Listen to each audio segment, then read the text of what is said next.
Oi, galera, tudo bem? Aqui quem está falando é o professor Matheus, de Geografia. Espero que todos vocês estejam bem, sãos e respeitando a quarentena, né?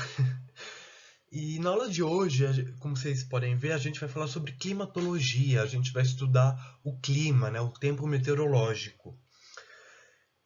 Vai ser a nossa primeira aula sobre isso, tá? Porque a nossa próxima aula também vai ser sobre climatologia, mas vai ser uma continuação. Porque como é bastante coisa, bastante teoria, eu acho que é bem complicado passar tudo em uma aula só para vocês, tá? Mas vamos lá então, né? O que é clima e qual que é a diferença de clima para tempo meteorológico? Diferença de clima para tempo. Basicamente, os dois eles tratam da mesma coisa, que é a síntese da atmosfera, ou seja, como que a atmosfera está em determinado momento e em determinado local, né? Então, se está chovendo, com bastante nuvem, ou se está ensolarado, se está frio, se está calor. O clima e o tempo eles vão tratar disso, tá? O que difere um do outro é justamente a duração do tempo em que essa síntese é feita. Vamos pensar aqui, por exemplo, em mudança de tempo. Quando a gente fala em mudança de tempo, a gente geralmente está pensando em um dia quente que depois no dia seguinte fica frio, né? Ou então no mesmo dia que amanheceu chuvoso e de tarde já tá um dia ensolarado. Isso é mudança de tempo. O tempo é o estado da atmosfera em um curto período de tempo, indo de, sei lá, de horas até no máximo 2 ou 3 semanas. O clima, pelo contrário, já é o padrão de comportamento da atmosfera em determinado local num longo período de tempo, que vai de 25 até 40 anos. O estudo do clima ele se foca em décadas. Ele não se foca de um dia para o outro, tá? Isso, quem se debruça sobre isso é o tempo. E, enfim, sabendo disso agora, acho que vocês já podem se gabar um pouco, né, por saberem mais que o filho do presidente, que esses dias ele escreveu esse tweet aqui, confundindo completamente os dois conceitos, né? O que ele escreveu? Só por curiosidade, quando está quente, a culpa é sempre do possível aquecimento global. E quando está frio fora do normal, como é que se chama? Aquecimento global também.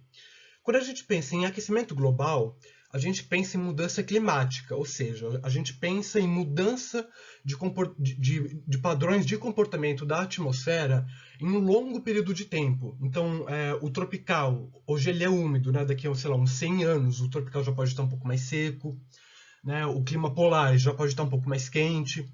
Então, não é uma coisa do dia para a noite.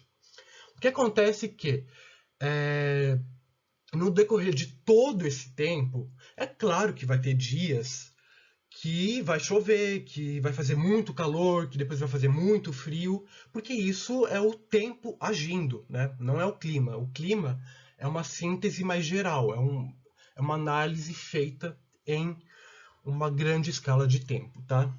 Espero que tenha ficado bastante claro isso, porque é importante a gente entender esses conceitos. A atmosfera, por sua vez, ela é definida como sendo a camada mais externa do nosso planeta. Ela é uma camada gasosa, né? Ela é feita de gases, e ela engloba todo o nosso planeta. A gente consegue ver uma imagem dela aqui. Essa é uma imagem que foi tirada por um astronauta na Estação Espacial Internacional. E aqui dá para ver, né, o limite da atmosfera brilhando, né, os raios solares incidindo nos limites da atmosfera. Então a gente consegue ver que ela é bem fininha. Mas além dela ser, apesar dela ser bem fininha, ela possui uma diversidade de gases. Ela possui uma diversidade não muito grande, né? Mas ainda assim é uma diversidade de gases na sua composição. 78% da atmosfera é formada de nitrogênio, mais ou menos 21% de oxigênio, que é, o ar, que é a substância que a gente usa para respirar, né? A gente tem 1% de vapor d'água, só que esse 1% ele é muito variável. Né? A quantidade de vapor d'água que tem na região da floresta amazônica não vai ser a mesma quantidade de vapor d'água que vai estar na região do deserto do Saara. Né? A gente tem também 93% de argônio na atmosfera e 0,03 também variável de gás carbônico. Tanto que, se vocês forem somar todos esses números, vai dar 101%, alguma coisa. Justamente por causa dessa variação da presença de gás carbônico e de vapor d'água em diferentes locais do planeta na atmosfera, tá? Embora a atmosfera aparenta ser bem fininha, de fato ela seja bem fininha se comparada a todo o nosso planeta, ela é grande o bastante para ter sua composição feita de diferentes camadas. E a gente tem aqui dois desenhos que mostram quais camadas são essas. A camada mais superficial, ou seja, a camada que mais está próximo da superfície do nosso planeta, portanto a camada que a gente respira e tudo mais, é a camada chamada de troposfera. É também nessa camada onde vão acontecer todos os fenômenos meteorológicos. Então, chuva, furacão e tudo mais, tudo vai acontecer na troposfera, tá? Inclusive, o voo de aviões, né? Os aviões eles não voam acima da troposfera.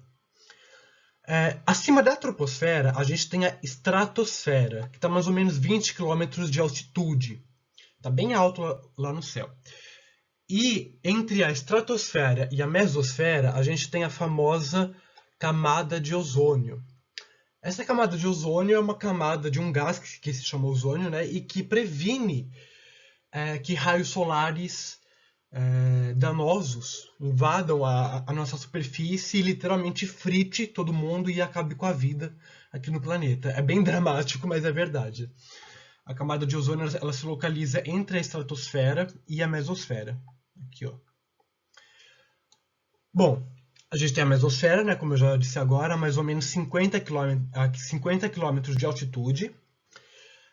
E a gente tem também a termosfera acima da mesosfera. Essa termosfera já está quase no espaço, né? É nesse local, é nessa camada onde a Estação Espacial Internacional e diversos outros satélites orbitam a Terra.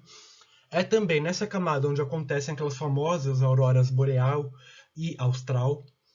E acima da termosfera, a mais de 650 quilômetros de altitude, até 10.000 quilômetros de altitude.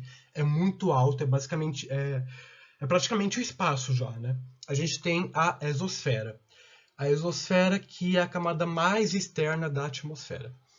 Então são essas as camadas que compõem a camada gigantesca que é a atmosfera. Atmosfera.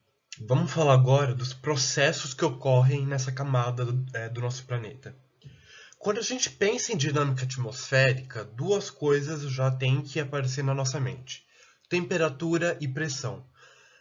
São essas duas coisas, esses dois fatores que vão definir toda a dinâmica atmosférica, ou quase toda, né?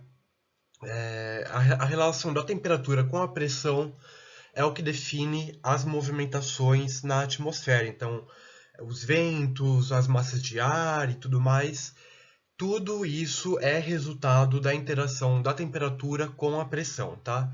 E também a diferença de temperatura e pressão de diferentes locais da atmosfera. Temperatura, a gente pode dizer basicamente que ela é a quantidade de calor, né, que fica retido na atmosfera.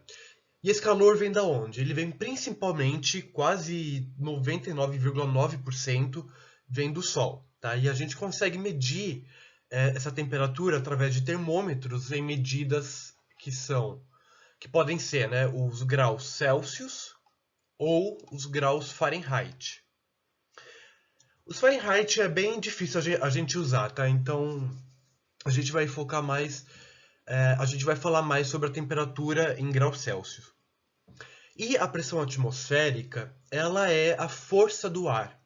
Ela é medida pela quantidade de moléculas dos gases que tem na atmosfera. Então, as moléculas de nitrogênio, de oxigênio, tudo aquilo que eu mostrei para vocês no slide anterior, essas moléculas elas fazem peso, né? Elas têm uma certa força sobre a superfície do planeta. Essa força a gente chama de pressão, tá?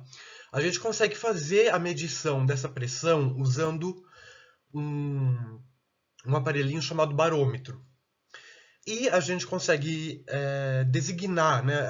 A gente consegue expressar esses valores medidos através de várias medidas, né? Entre elas aqui.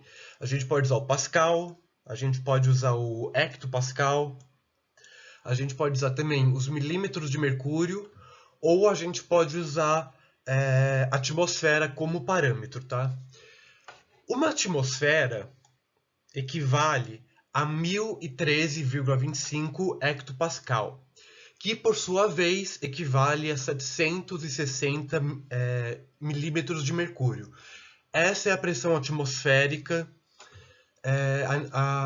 a nível do mar, né?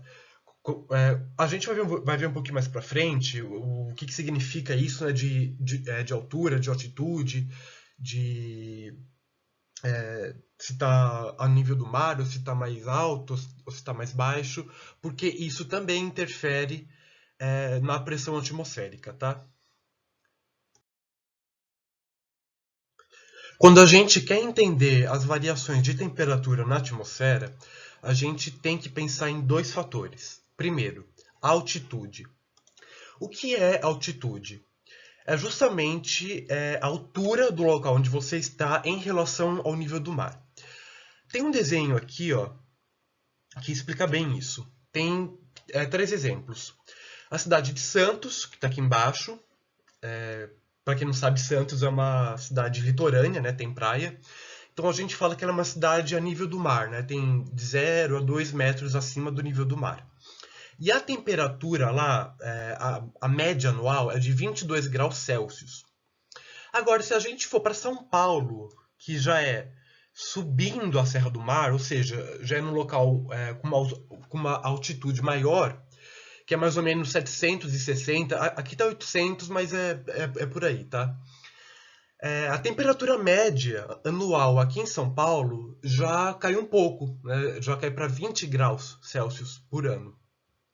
Justamente por causa dessa mudança, né, de altitude. Porque quanto mais próximo você está do nível do mar, mais calor é esperado que seja, né? E a gente vai ver por que já. E aqui, continuando, se a gente for subir a Serra da Mantiqueira, lá perto de Minas Gerais, e for para Campos do Jordão, que é uma cidade que fica mais ou menos 1.700 metros acima do nível do mar, a gente já vai perceber que está mais frio ainda, né? A temperatura média anual lá é de 18 graus, 18 ou 17, se não me engano. E, enfim, isso é um exemplo ótimo, né, de cidades que são próximas entre si, só que elas têm uma certa diferença, né? Ela tem uma variação significativa na temperatura, na média da temperatura anual. Então, assim, quanto menor a altitude, maior vai ser minha temperatura, tá? Isso é tipo uma regrinha. Quanto maior a minha altitude, menor vai ser minha temperatura, tá? Por que isso acontece? À medida que você vai subindo, que você vai aumentando a sua altitude, o ar, a atmosfera, o ar, ele fica mais rarefeito. Ou seja, as moléculas de oxigênio, de nitrogênio e tudo mais, elas estão mais distantes umas das outras, né? E isso acaba retendo menos calor do que em relação ao local, ao nível do mar, onde as moléculas estão mais juntas, né? Então é por isso que tem essa diferença de temperatura. E além da altitude, a gente tem também a latitude, que apesar do nome ser parecido, não tem nada a ver uma coisa com a outra, tá? Não confundam uma coisa com a outra. É muito diferente latitude de altitude. Enquanto altitude é a altura, digamos, do local que eu esteja em relação ao nível do mar, a latitude já é uma posição geográfica em relação ao Equador, a linha do Equador, não ao país, tá? Aqui, ó, linha do Equador. A gente vai ver um pouquinho mais para frente nas próximas aulas como é que funciona isso de longitude, latitude, linha imaginária e etc. Mas o que vocês precisam saber aqui? Linha do Equador é latitude 0. E à medida que eu vou me afastando da linha do Equador, indo para os polos, tá vendo? O valor dessa minha latitude vai aumentar. Então a gente tem os extremos, 0, que é a linha do Equador, e a gente tem as latitudes 90, que são os polos, tanto o Polo Sul quanto o Polo Norte. São as latitudes de 90 graus, tá? Quanto menor a minha latitude, isso quer dizer que mais próximo eu estou da linha do Equador e mais próximo eu estou da área que mais recebe incidência de raio solar, né? Então vai ser mais quente, né? Então quanto menor a minha latitude, maior vai ser a minha temperatura. Agora, quanto maior for a minha latitude, ou seja, quanto mais longe eu estiver do Equador e mais perto eu estiver dos polos, menor a minha temperatura vai ser. Eu peguei dois exemplos aqui, ó, da cidade de Belém, que fica bem próxima da linha do Equador. A latitude dela é de mais ou menos 1 grau para 1 grau e 27 minutos. E a temperatura média de Belém anual é 26,8 graus Celsius. Agora, se a gente for para outra cidade do Brasil, dessa vez no sul, bem longe da linha do Equador, vamos pegar aqui, por exemplo, Porto Alegre. A gente já vai ver que a temperatura média anual lá é de 19,5 graus Celsius, ou seja, é uma diferença, não vou dizer absurda, mas é uma diferença considerável, né? É um ótimo exemplo de como essa regra de menor latitude, maior temperatura e maior latitude, menor temperatura funciona. Esse desenho aqui vai ajudar a gente a entender um pouco melhor como é que tudo isso funciona. A gente tem a Terra aqui, o nosso globo, né? A gente sabe que o nosso planeta é um globo, ele não é plano. E por ele ser um globo, sempre vai ter uma parte que vai estar mais virada não, mas mais exposta para a incidência dos raios solares, que é justamente a parte mais gordinha do nosso planeta, né? Que é a parte equatorial aqui. Essa área é a área que mais está exposta à incidência dos raios solares. Então, aqui vai ser uma área de concentração de incidência dos raios solares, a zona equatorial. À medida que a gente sai da linha do Equador e vai em direção aos polos, tanto norte quanto sul, tanto faz, menos superfície acaba sendo exposta, né, a tamanha incidência solar de raios. Então, aqui a gente vê, por exemplo, uma área menor está recebendo 3 raios solares aqui, por exemplo, né, é só para a gente ter uma noção mesmo, enquanto 3 raios solares aqui na zona polar já estão incidindo numa área muito mais esparsa, né? Numa área muito maior. Então isso vai ajudar na distribuição do calor e vai fazer com que na região polar não seja tão quente, enquanto que na região tropical é muito quente, justamente por causa disso, tá? Vamos falar da pressão atmosférica agora. Assim como na temperatura, a altitude também interfere na pressão. E eu peguei um exemplo bem parecido ao exemplo que eu usei no slide anterior, que é o da cidade de São Paulo e da cidade de Santos. Santos está no nível do mar, correto? Então, a gente já consegue deduzir que a coluna de ar que vai do topo da atmosfera até a superfície da cidade de Santos, ela é maior do que a coluna de ar que vai do topo da atmosfera até a superfície de São Paulo, já que São Paulo está numa zona mais alta, devido à Serra do Mar aqui.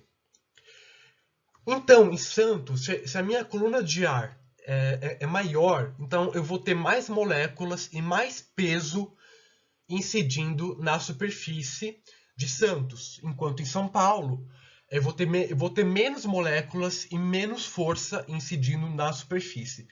Portanto, eu posso dizer que a média da pressão atmosférica em São Paulo é menor do que a pressão atmosférica em Santos. Aí volta aquela regrinha. Quanto menor a minha altitude, maior vai ser a minha pressão. E quanto maior for a minha altitude, ou seja, quanto mais alto estiver, menor vai ser a minha pressão. É que nem eu falei agora há pouco sobre as moléculas estarem mais longe umas das outras à medida que eu vou aumentando minha altitude, tá? É basicamente isso. E além da altitude, eu tenho também o fator da temperatura.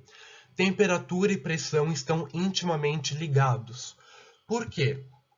Vamos lá, regrinha. Menor temperatura igual a maior pressão. Por quê? Simples. O ar frio ele é mais denso. A gente consegue observar isso no nosso dia a dia. Quando a gente abre o freezer, por exemplo, sempre quando a gente abre, cai uma fumacinha, né? Um vapor d'água, não sei o que é aquilo, um ar. E esse ar, ele não sobe, ele desce, né? Ele tende a ir para o chão. Por quê? Porque é um ar frio, e o ar frio ele é mais denso. Por ele ser mais denso, ele tende a cair, ele tende a descer, porque ele é mais, entre aspas, pesado. Portanto, também, quanto maior a minha temperatura, menor vai ser a minha pressão. Já é o caso contrário, né? Porque o ar quente ele é menos denso e ele tende a subir ao invés de descer. Que nem os balões, né? Quando a gente. Quer dizer, a gente não, porque eu nunca acendi, né? Mas quando alguém acende o balão, ele liga uma fogueira, né? Um fogão, não sei o que é aquilo. E aquela chama, aquele ar quente faz o balão subir, justamente porque o ar quente está empurrando o balão para cima, tá? Então são esses os fatores que interferem na pressão atmosférica: altitude e temperatura. E como que toda essa teoria, né, tudo isso que eu falei, se dá na prática? A gente pode usar o exemplo da brisa da praia, né? Tem tudo a ver com isso. De manhã, o que está mais frio?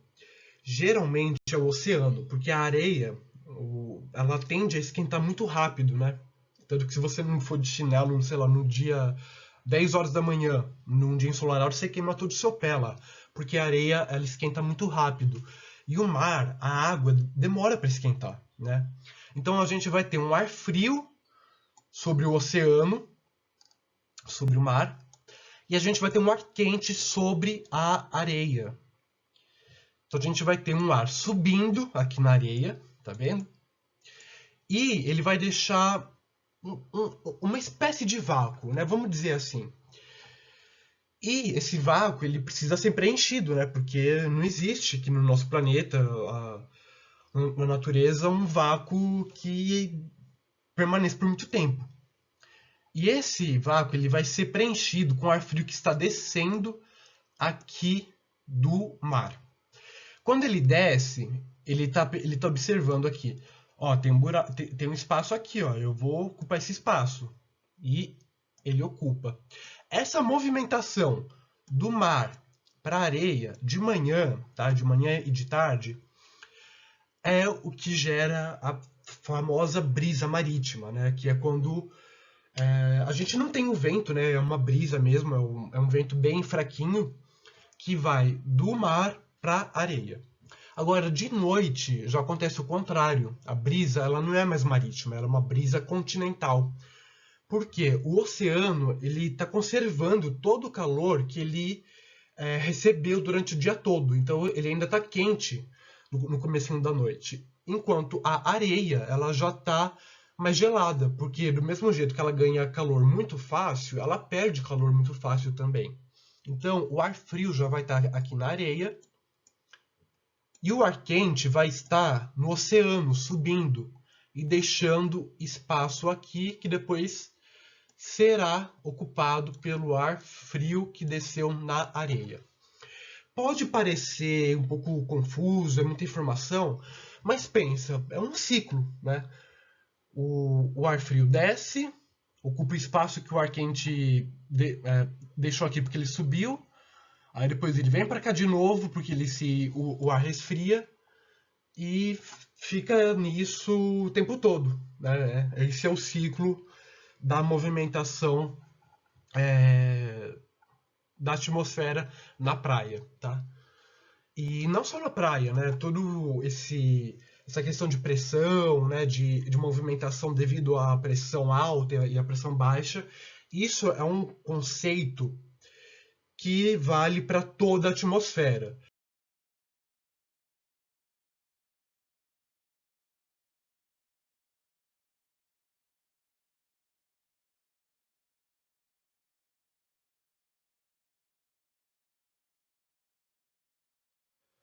Que é exatamente o que a gente vai ver agora aqui.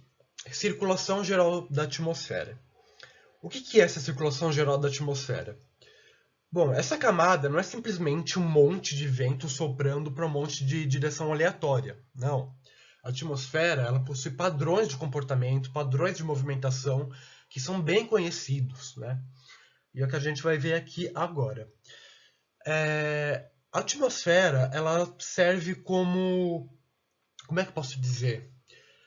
Não é que ela serve, mas ela possui um papel de distribuir todo o calor que recebe pelo planeta, né? Então, se a gente tem uma incidência maior de calor aqui e pouco aqui, um exemplo, tá? Então, isso vai acabar causando alguma movimentação, né? Algum distúrbio. E é isso que vai mover a atmosfera. E a atmosfera, ela se move em ciclos dentro de células convectivas, que é exatamente o mesmo ciclo que eu expliquei agora da brisa marítima. Ar quente sobe, resfria, desce, ocupa espaço que ficou aberto aqui, depois sobe de novo. Isso vai se repetindo, claro, que cada célula tem as suas características, mas o princípio de cada célula atmosférica, que a gente vai ver agora, é basicamente esse, tá? É um ciclo gigantesco de movimentação. E eu escrevi uma pequena novela aqui para descrever como é que ocorre essa movimentação a partir da linha do Equador, tá? Vamos ver. O ar na superfície equatorial é aquecido pelos raios solares. Tudo bem, a gente já viu isso, né? E por ser um ar quente e menos denso, esse ar sai da superfície e sobe para níveis mais altos da atmosfera, deixando uma área de baixa pressão na superfície, porque eu tenho menos ar perto da superfície, porque o ar está subindo, né? Ele está, entre aspas, fugindo da superfície. E quando eu falo níveis mais altos da atmosfera, eu estou dizendo que está tudo na troposfera ainda, tá? Tudo isso acontece na troposfera. Isso não acontece nas demais camadas da atmosfera, tá? É tudo na troposfera. Se afastando do Equador, depois que o ar já está lá em cima, o ar nos níveis altos da atmosfera se resfria quando atinge os 30 graus de latitude, que é mais ou menos onde a cidade de São Paulo está localizada, só para ter uma noção. E ele se torna mais frio e denso e desce para a superfície, criando uma zona de alta pressão, porque o ar está descendo e está exercendo força na superfície, ou seja, está criando uma pressão alta na superfície. Chegando na superfície, o ar se dispersa e parte dele volta para a zona do Equador. São chamados ventos alísios, e outra parte segue indo para latitudes maiores, na superfície, tá? Ainda são chamados ventos do oeste. Então, o ar que volta dos 30 graus de latitude para a zona equatorial, a gente chama de ventos alísios. E esses ventos são muito importantes para a gente entender vários outros fenômenos e conceitos que a gente vai ver na aula seguinte, tá? E também nessa. Os ventos do oeste... Ah, tá. E vocês percebam que... Opa, peraí. Não, parte dele volta para a zona do Equador. Isso quer dizer que o ciclo está se fechando, né? O ar saiu do Equador, subiu, se afastou do Equador, desceu, depois voltou para a zona do Equador. Formou uma célula. Essa célula é o que a gente chama de célula de Hadley. A gente tem 3 tipos de células atmosféricas convectivas no nosso planeta. A célula de Hadley é a célula que fica na zona tropical. Os ventos do oeste, eles vão se resfriando à medida que vão para latitudes maiores, e quando atingem os 60 graus de latitude, É mais ou menos o Círculo Polar Ártico. O ar, novamente, já se encontra em altos níveis da atmosfera, porque ele foi se resfriando mais, porque ele foi se afastando da zona equatorial cada vez mais, deixando uma zona de baixa pressão nessa área do globo, ou seja, a região dos 60 graus de latitude é uma região de baixa pressão, porque o ar está fugindo da superfície e indo para o alto. Parte desse ar volta em altos níveis para os 30 graus de latitude, formando mais uma célula, tá vendo? É a mesma coisa que aconteceu aqui. E essa célula se chama célula de Ferrel, tá? É a célula que se localiza entre as zonas temperadas do nosso planeta. Enquanto outra parte segue para os 90 graus de latitude, ou seja, em direção ao polo de seu hemisfério, seja ele o sul ou o polo norte. Tá? Em altos níveis das áreas mais frias do planeta, nos polos, o ar se torna extremamente denso, porque ele está muito frio, e ele desce para a superfície. E na superfície dos 90 graus de latitude, ou seja, no polo sul ou no polo norte, o ar vai em direção aos 60 graus de volta para subir aos altos níveis e fechar o ciclo de movimentação, criando mais uma célula, a célula polar. Então, essa novela aqui, que eu sei que ninguém vai entender isso de primeira, não se cobrem tanto, tá? Isso é um texto mais para vocês estudarem, tá? Depois que vocês terminarem essa aula. Mas explica basicamente como é que ocorre a circulação geral da atmosfera e a formação dessas células convectivas. Célula convectiva é célula formada por ciclos, né? É basicamente isso. E como eu não sou nenhum carrasco, né, e eu não quero deixar tudo só para aquele texto gigantesco, e eu sou daqueles que falam que uma imagem vale muito mais do que 1000 palavras, e eu trouxe esse vídeo aqui que vai ser uma mão na roda para vocês entenderem toda essa circulação atmosférica. Então, vamos ver aqui como é que ele vai acontecer. A água, aliás, o ar, evapora, sobe aqui na zona equatorial, sai da zona equatorial, depois desce mais ou menos nos 30 graus de latitude, e o vento que volta aqui, ó, volta na forma de ventos alísios. Enquanto outra parte do ar vai em direção aos 60 graus de latitude aqui, são os ventos do oeste, tá? Porque eles vêm do oeste. E os ventos alísios eles vêm da direção leste, nos dois hemisférios. E na zona polar é a mesma coisa, a formação de mais uma célula. Então, o importante aqui, célula de Ferrel, essas duas. Aqui, a gente tem a célula de Hadley. Hadley, não confundam, não faça que nem eu, não confundam. Célula de Hadley, aqui na zona tropical.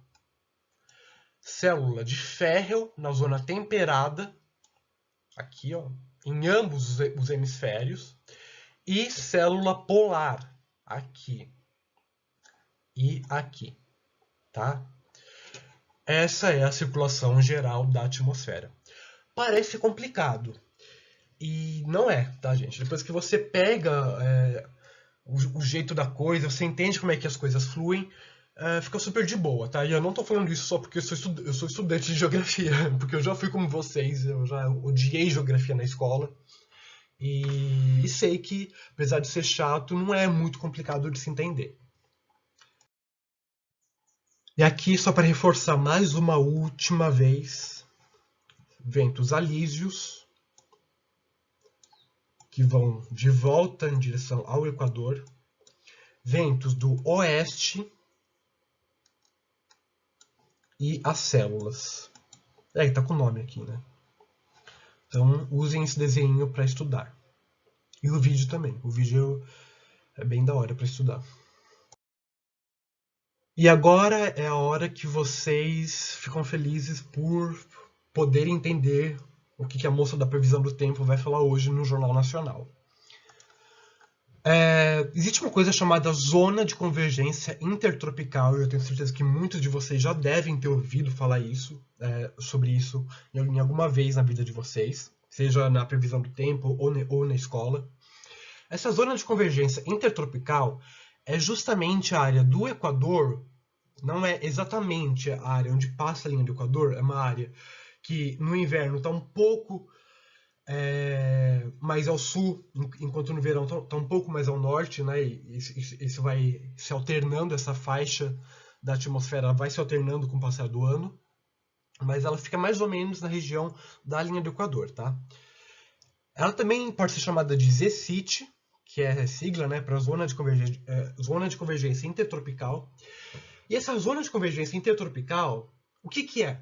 É uma zona de convergência, ou seja, um monte de ar, um monte de vento alísio, tanto do norte quanto do sul, estão convergindo para essa zona. A gente consegue ver aqui, até imagem de satélite, o quanto de nuvem que isso tem, porque é muita umidade, é muito ar, é muito vento, né? E se chama intertropical porque está entre os trópicos, né? A zona equatorial é uma zona entre os trópicos. Então, a zona de convergência intertropical é essa faixa bem extensa aqui, que dá a volta no planeta todo, e é a faixa onde os ventos alísios, tanto do sul quanto do norte, se encontram. E é uma zona de baixíssima, baixíssima, baixíssima pressão. Vocês imaginem, é a zona que mais tem incidência de raio solar, é onde mais tem evaporação de água, é onde mais tem ascendência do ar. Então você tem formações de tempestades, de chuvas fortes, basicamente o dia todo e todos os dias. Essa é a zona de convergência intertropical. É uma zona extremamente úmida, de baixa umidade e, enfim, é isso. E de convergência dos ventos alísios. Agora, vamos ver como é que essas coisas de alta pressão, de baixa pressão, de subida do ar, de descida do ar funcionam. E vamos começar aqui a falar com a subida do ar, né? Com os famosos sistemas de baixa pressão ou depressões. Tá? Tanto um nome quanto o outro, eles designam a mesma coisa. Essa coisa aqui que está girando. E vocês vão ver já por que ela está girando. Centros de baixa pressão ou depressões barra ciclones, tá? São nomes iguais para a mesma coisa, criam movimentos convergentes, ou seja, o ar do entorno está convergindo para o centro dessa baixa pressão. Então, cria movimentos convergentes e ascendentes, porque além de estar pegando o ar do entorno, esse ar ele está subindo, também girando, tá? E concentrando umidade e calor, porque ele está pegando toda a umidade daquele lugar, está pegando todo o vapor d'água, todos os ventos. Então, o tempo instável, com nuvens carregadas, chuvas e ventos, é uma característica de locais por onde o sistema de baixa pressão passa. O sistema de baixa pressão, assim como o de alta pressão, não são fixos, tá? Nada, absolutamente nada na atmosfera é fixo. Tudo é muito volátil, tudo é muito dinâmico na atmosfera. E devido a uma força chamada Coriolis, eu acho que a professora de física vai falar sobre isso com vocês ainda. Mas ela é basicamente uma força que é causada pela rotação da Terra. Sistemas de baixa pressão giram em sentido horário no hemisfério sul. Então a gente vê que esse esquema aqui é um esquema de um sistema de baixa pressão no hemisfério sul, porque ele está girando no sentido horário. E no hemisfério norte, os sistemas de baixa pressão giram em sentido anti-horário, tá? Devido à força de Coriolis. E essa coisa de ficar girando, né? Eu falei em ciclone, eu acho que algum de vocês já devem ter pensado em algo parecido com isso aqui, né? E é exatamente isso que um ciclone pode vir a se tornar, um furacão. Os ciclones eles são alimentados por ar quente, em especial de vapor d'água nos oceanos quentes. Então, quanto mais vapor d'água, quanto mais umidade está sendo concentrada ali, mais rápido vai ser o movimento de subida desse ar. E, portanto, mais rápido vai ser esse vento, né? Muito calor passado do oceano para as depressões podem causar a intensificação dos ventos na área, como eu disse agora, já que mais ar está subindo para a atmosfera, e em determinado ponto, o sistema de baixa pressão pode evoluir para tempestades tropicais conhecidas como furacões e tufões. Furacão e tufão é exatamente a mesma coisa. É um sistema de baixa pressão que está loucaço, que está destruindo tudo. Só que os furacões eles ocorrem no Atlântico e os tufões ocorrem geralmente na Oceania, na costa da Austrália e também na Ásia. Então, naquela região da Indonésia, aliás, da Indonésia não, de Bangladesh, que é um país que fica do lado da Índia. O Japão também é um país que sofre com furacão, com tufão, aliás. E é isso, né? São sistemas de baixa pressão que se tornaram gigantescos e os movimentos convectivos dentro desse sistema de baixa pressão são tão intensos, mas tão intensos, que a movimentação de ar aí é gigantesca e isso acaba destruindo tudo. Fora que tem a questão da chuva, né? Porque como você tem muita umidade, você tem também muita precipitação. Então você tem ventos e chuvas muito fortes. Isso é um furacão e um tufão. E tem esse esqueminha aqui que eu gosto bastante dele, porque ele traz bastante informação sobre esse fenômeno meteorológico. Então, ele começa explicando aqui como é que se forma, né? A temperatura do oceano tem que estar acima de 26 graus, na verdade é 27, alguma coisa, viu? E isso acaba evaporando muita água do oceano, e toda essa água acaba subindo muito rápido, se está muito quente, né? E ela sobe girando, não vamos esquecer disso.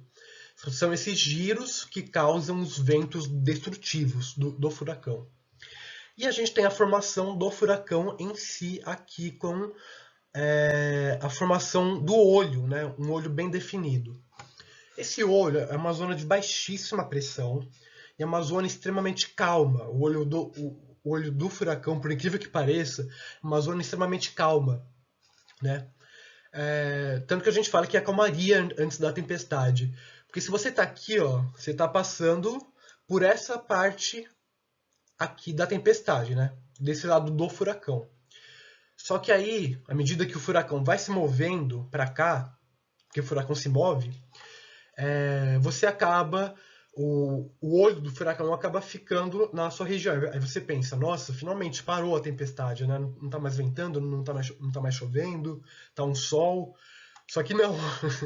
Na verdade, é só uma calmaria que está precedendo a continuação do furacão, que é a continuação desse lado aqui. A continuação da tempestade desse lado aqui. E a gente tem esse mapa aqui que mostra as áreas que são bastante comuns em ocorrência de furacões e tufões. Essa área aqui que eu circulei é a parte do Oceano Atlântico Norte, que é uma zona muito ativa em relação aos furacões. Inclusive, a gente está na temporada dos furacões dos Estados Unidos, que começa dia 1º de junho e vai até, se eu não me engano, comecinho de setembro.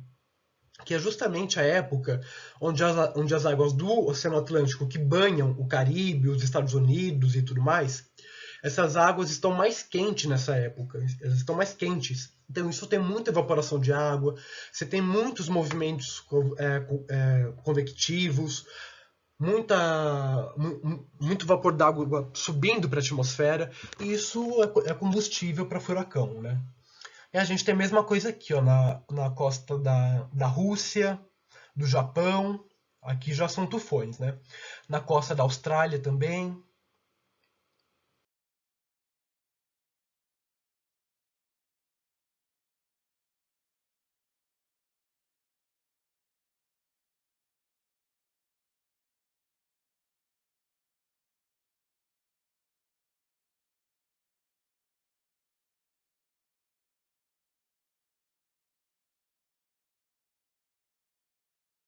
Aí você me pergunta, por que no Brasil não tem furacão? O Brasil é todo banhado pelo Oceano Atlântico, por que não tem furacão aqui? Porque as águas do Oceano Atlântico são frias naturalmente. A gente tem bastante água vindo do continente antártico e isso resfria a nossa costa. Tanto que as nossas praias aqui de São Paulo, né, as do sul especialmente, são praias de águas bem frias, né, porque é da natureza do Oceano Atlântico Sul ser um oceano frio. Porém, em março de 2004, aconteceu uma coisa muito, muito, muito rara. Muito rara mesmo. Foi algo que nunca tinha sido registrado em toda a humanidade, que foi a formação de um furacão, o furacão Catarina, no litoral do Brasil, que é esse furacão que a gente está vendo a imagem aqui. Essa daqui é uma fotografia tirada por um astronauta da Estação Espacial Internacional em um dos dias em que o furacão estava ativo no meio do litoral do Brasil. E essa área aqui que eu estou circulando, vocês percebam que é o litoral de São Paulo já.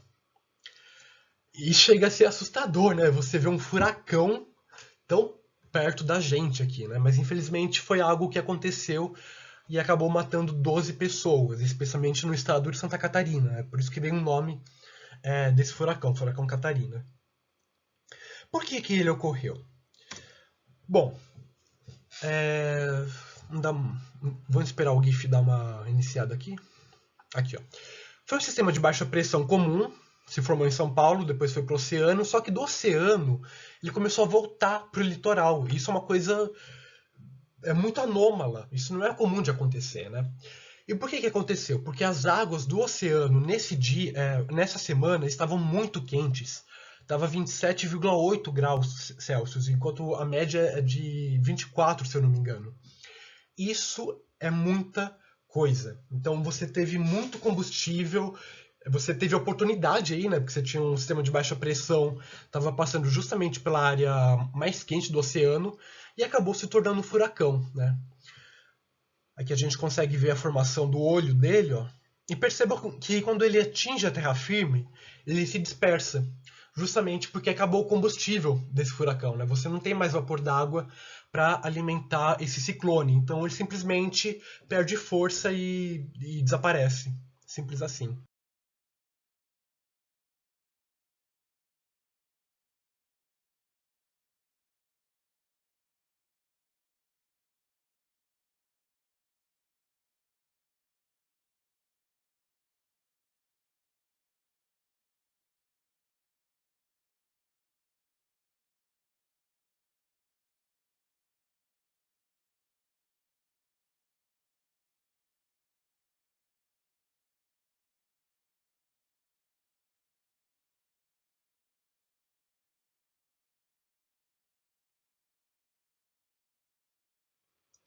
Bom, fechando esse capítulo dos sistemas de baixa pressão, vamos falar agora dos sistemas de alta pressão, os anticiclones.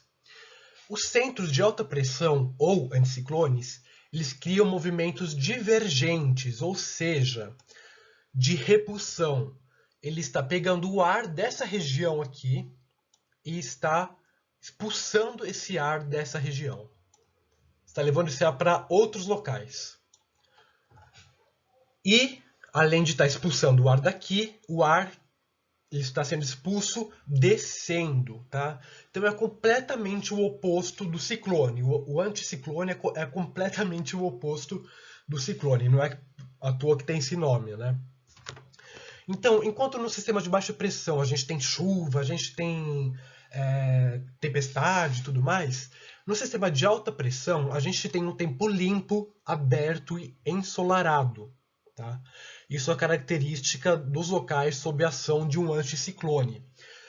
Porque o ar, a umidade, as nuvens estão sendo todas expulsas daquele local e está deixando o céu todo limpo, né? Fora que o ar está descendo.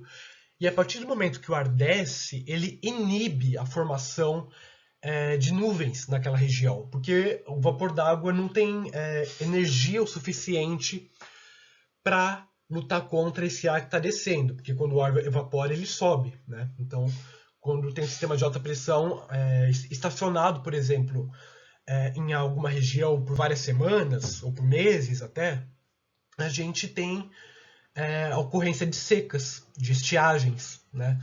O grande perigo do sistema de alta pressão é justamente esse, é o perigo das secas e das estiagens, porque isso inibe completamente a formação de chuvas e a chegada também de umidade. E devido à força de Coriolis causada pela rotação da Terra, os sistemas de alta pressão giram em sentido anti-horário no hemisfério sul e em sentido horário no hemisfério norte.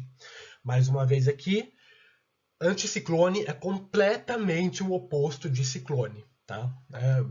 É muito fácil de conseguir decorar isso. Se você decora um, se você entende um, você consegue decorar o outro e entender o outro. E para terminar a nossa aula, que eu já estourei pra caramba o horário, tá 50 minutos já aqui de aula, e eu sei que vocês devem estar cansados pra caramba de ficar ouvindo eu falar sem parar.